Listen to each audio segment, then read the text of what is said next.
अस्सलाम वालेकुम, मैं हूँ खाना बदोश और आप देख रहे हैं खाना बदोश के अफसाने।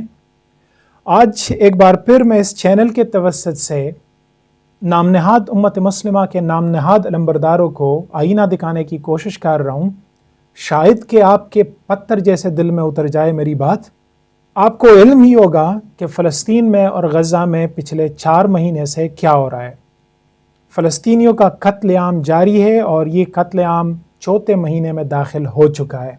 एक तरफ जहां फ़लस्तीनियों के लिए खाने के लिए रोटी और पीने के लिए पानी नहीं दस्तयाब, दूसरी तरफ मगरिबी ममालिक के हुक्मरान और मगरिबी ममालिक इसराइल को बिला तात्तुल असलहा और बारूद फराहम किए जा रहे हैं ताकि फ़लस्तीनियों का कत्लेआम जारी रहे और इसमें कोई कमी ना आए।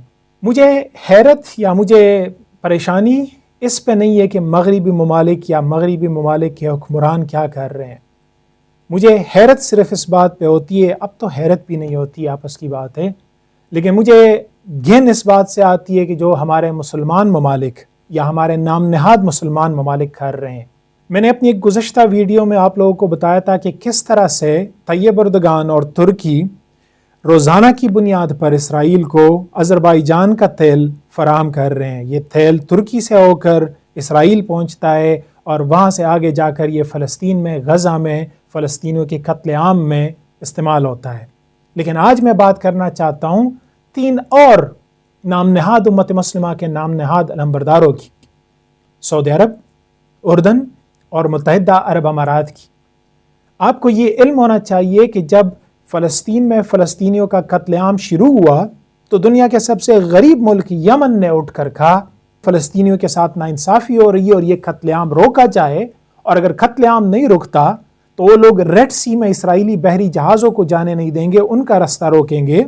तो ऑब्वियसली उनके साथ जो होना था वो आप देख ही रहे हैं। लेकिन बात यहाँ पर ख़त्म नहीं होती। सऊदी अरब, उर्दन और मुत्तहिदा अरब अमारात ने यह फैसला किया कि चूँकि इसराइल को रेड सी के ज़रिए अब सामान की तरसील नहीं हो सकती, तो उन्होंने फैसला किया कि अब इसराइल को एक ज़मीनी कॉरिडोर फराहम किया जाए। तो अब इसराइल को रेड सी में से गुजरना पड़ता ही नहीं है। अब उनके जहाज़ मुत्तहिदा अरब अमारात की बंदरगाह पर आते हैं, वहाँ से चीज़ें ट्रकों में लोड होती है और फिर ये सब सामान आपकी पाक सरजमीन सऊदी अरब में से होकर उर्दन के रास्ते इसराइल पहुँचता है। सुभान अल्लाह, कहाँ की उम्मत। मैं हैरान हूँ कि जिस सरजमीन में हमारे नबी पाक सल्लल्लाहु अलैहि वसल्लम की विलादत हुई थी, उस सरजमीन के रहने वाले ये भूल गए कि हुजूर नबी करीम सल्लल्लाहु अलैहि वसल्लम ने फरमाया था कि मुसलमान एक जिस्म वाहिद की तरह है। अगर उसकी आंख दुखेगी तो सारे बदन में दर्द होगा, अगर उसके सर में दर्द होगी तो सारा बदन तकलीफ में मुब्तला होगा। यह सही मुस्लिम की हदीस है। अच्छा, इसमें कोई शक नहीं है कि मगरिबी ममालिक के सारे लीडरान जो है वो मुनाफिकत से भरे हुए हैं, उनसे हम अच्छाई भलाई की तवक्को कर ही नहीं सकते।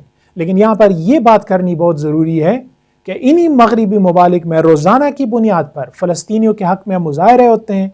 ऑस्ट्रेलिया में मिसाल के तौर पर मुजाहिरीन ने बहरी जहाज़ों का रास्ता रोकने की कोशिश की जो इसराइल को असला लेके जा रहे थे।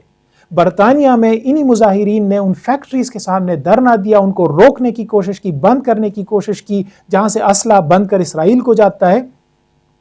और इन लोगों में ईसाई भी शामिल होते हैं, यहूदी भी शामिल होते हैं, मुल्हिदीन भी शामिल होते हैं, LGBTQ वाले भी शामिल होते हैं। और ये लोग ये दावा कभी नहीं करते कि फ़लस्तीनियों के साथ इनका कोई उम्मत का रिश्ता है या मज़हब का रिश्ता है।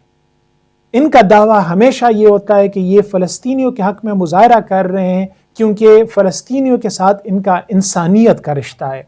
दूसरी तरफ हमारे मज़हब के मरकज़ी मुल्क सऊदी अरब के एक सिरे से इसराइल के ट्रक शुरू होकर दूसरे सिरे से निकल जाते हैं और आज तक मुझे कोई एहतजाज, कोई प्रोटेस्ट उस बारे में नज़र नहीं आया।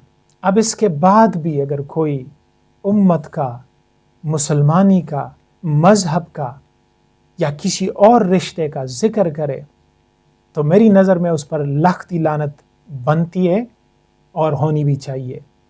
सुनने का बहुत शुक्रिया। अल्लाह हाफ़िज़।